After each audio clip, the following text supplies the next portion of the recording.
Hello friends, कैसे हो आप सभी। तो आशा करती हूँ अच्छे होंगे और आपका स्वागत है आपके अपने यूट्यूब चैनल पर जिसका नाम है जीएस विद नेहा।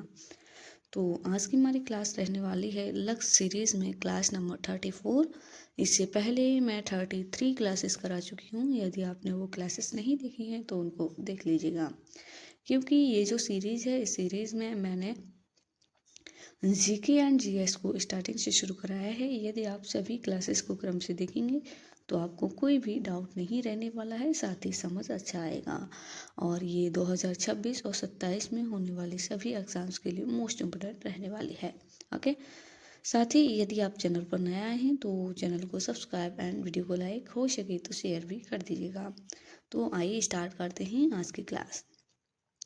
सबसे पहले हम बात करेंगे इंडियन पॉलिटी में जो आर्टिकल 112 है, जो वार्षिक वित्तीय विवरण के बारे में बताता है। ओके, बजट के बारे में। ओके, राष्ट्रपति अनुमानित प्राप्तियों और वह विवरण दोनों सदनों के समक्ष रखवाएगा। ओके, ये राष्ट्रपति करते हैं।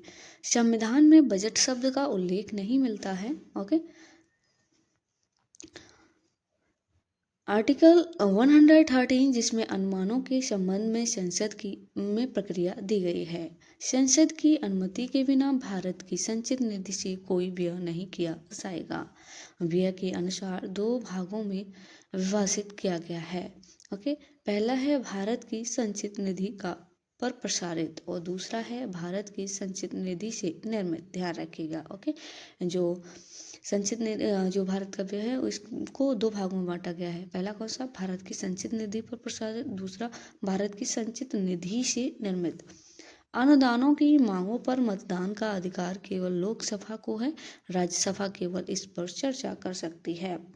राष्ट्रपति की ओर से अनुदानों की मांगें प्रस्तुत की जाती हैं राष्ट्रपति की तरफ से। ओके, नेक्स्ट है आर्टिकल 114, इसमें विनियोग विधेयक दिया गया है। विनियोग विधेयक भारत की संचित निधि से धन निकालने को अधिकृत करने के लिए प्रस्तुत किया जाता है। विनियोग विधेयक राशियों पर कोई संशोधन या मतदान नहीं होता। अनुदान की मांगों पर मतदान के बाद इसे औपचारिकता के तौर पर पारित किया जाता है।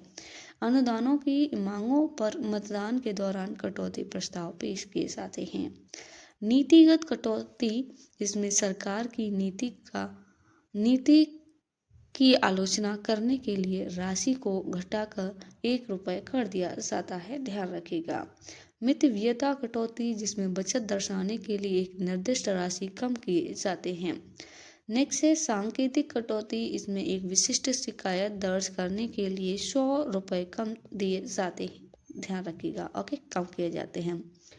नेक्स्ट आर्टिकल 115, जिसमें अनुपूरक और अतिरिक्त और अधिक अनुदान दिए गए हैं। अनुपूरक अनुदान यह तब दिया जाता है जब संसद द्वारा अधिकृत राशि अपर्याप्त पाई जाती है। अतिरिक्त अनुदान यह किसी नई सेवा पर अतिरिक्त व्यय के लिए दिया जाता है। नेक्स्ट है अधिक अनुदान, यह तब दिया जाता है जब किसी सेवा पर बजट में उसे सेवा को दी गई राशि अधिक धन खर्च किया जाता है। जो सेवा में दी गई राशि से भी अधिक धन खर्च किया जाता है तो उसे अधिक अनुदान कहा जाता है। ध्यान रखिएगा। नेक्स्ट आर्टिकल 116, जिसमें साख अनुदान, ऋण पत्र और असाधारण अनुदान दिया गया है।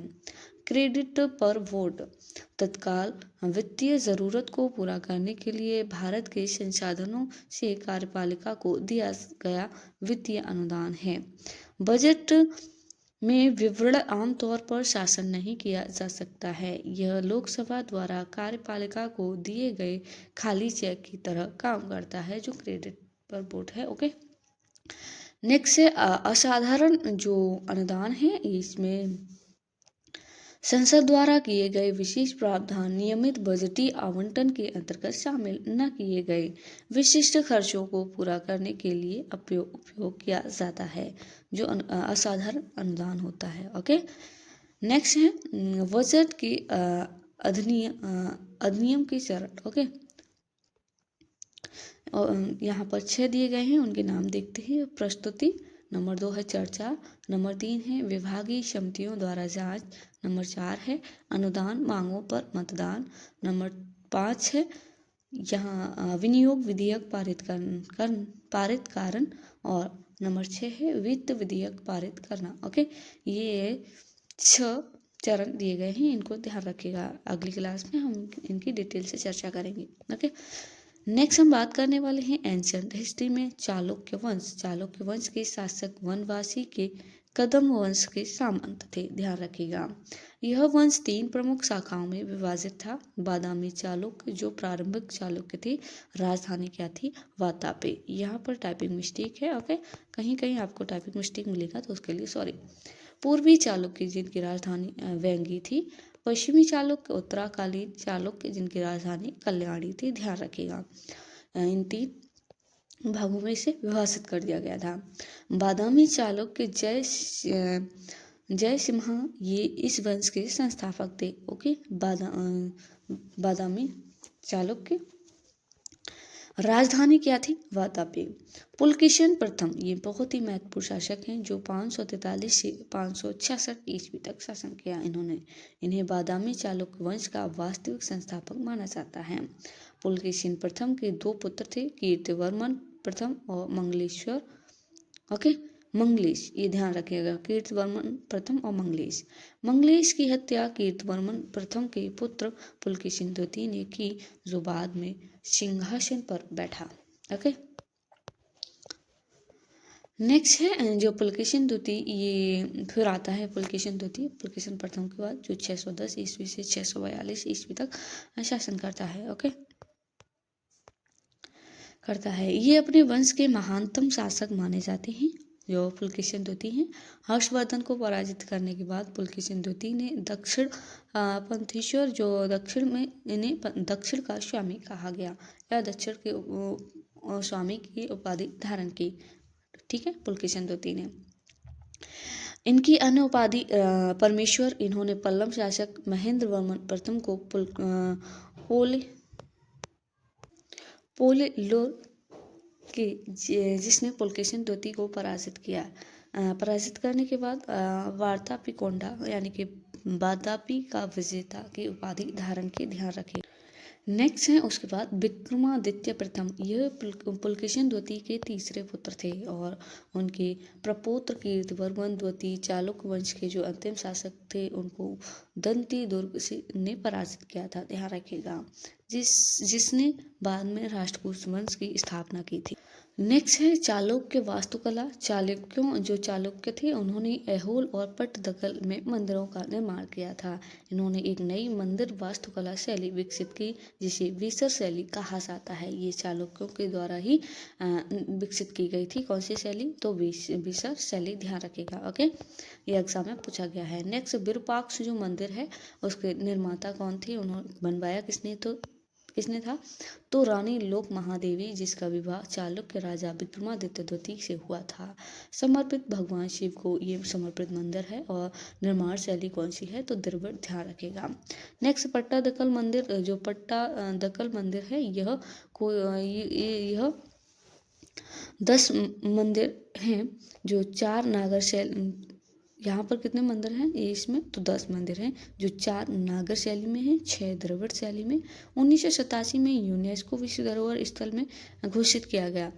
पट्टादकल जो मंदिर है ये समूह को भारतीय वास्तुकला की जन्म स्थली कहा जाता है। ध्यान रखिएगा। ओके, नेक्स्ट है संगमेश्वर मंदिर। निर्माण कौन सी शैली में है? तो द्रविड़ शैली में, समर्पित भगवान शिव को।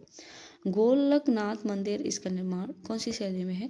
तो इनकी शैलियाँ पूछी जाती हैं, तो ये नागर शैली में इसका निर्माण हुआ है गोलकनाथ मंदिर का। ओके, नेक्स्ट पल्लव वंश जो 575 ईस्वी से 897 ईस्वी तक रहता है।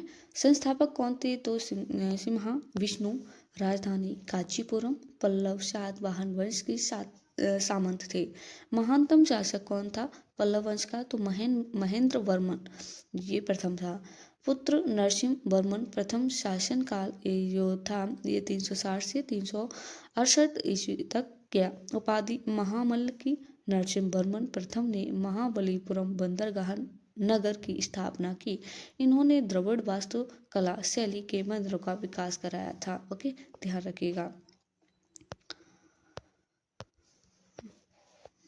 नेक्स्ट है पल्लव वास्तुकला। सूर्य मंदिर महाबलीपुरम 1984 में यूनेस्को विश्व धरोहर स्थल में शामिल किया गया। निर्माता नरसिंह वर्मन द्वितीय थे। समर्पित भगवान शिव को शिव कैलाश नाथ मंदिर। ओके, और निर्माता कौन थे? तो नरसिंह वर्मन द्वितीय, ध्यान रखिएगा। ओके, ये डबल टाइप हो गया। नेक्स्ट देखते हैं ज्योग्राफी में हमारा जो टॉपिक चल रहा है मॉनसून। ओके, दक्षिण पर्वतीय वन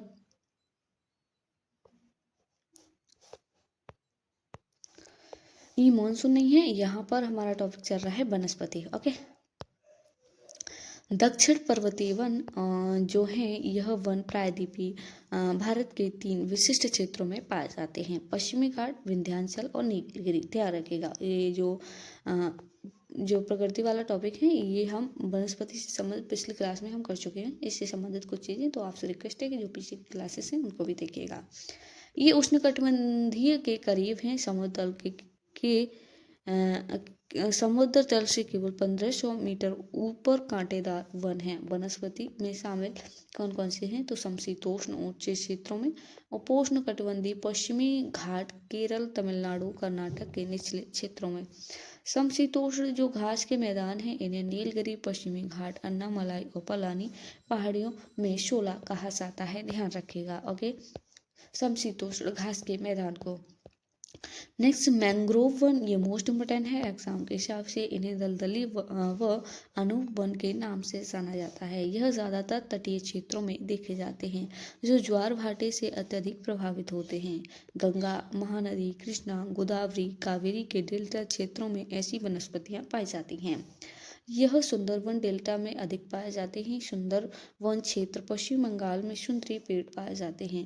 ताड़, नारियल, क्योरा, अगर के पेड़ और भी यहाँ मिलते हैं। ध्यान रखिए, ये पेड़ों के उदाहरण हैं। नेक्स्ट सामाजिक वानिकी। सामाजिक वानिकी का अर्थ है वनों का प्रबंधन और संरक्षण तथा बंजर भूमि का वृक्षारोपण, जिसका उद्देश्य पर्यावरण, सामाजिक और ग्रामीण विकास में मदद करना होता है।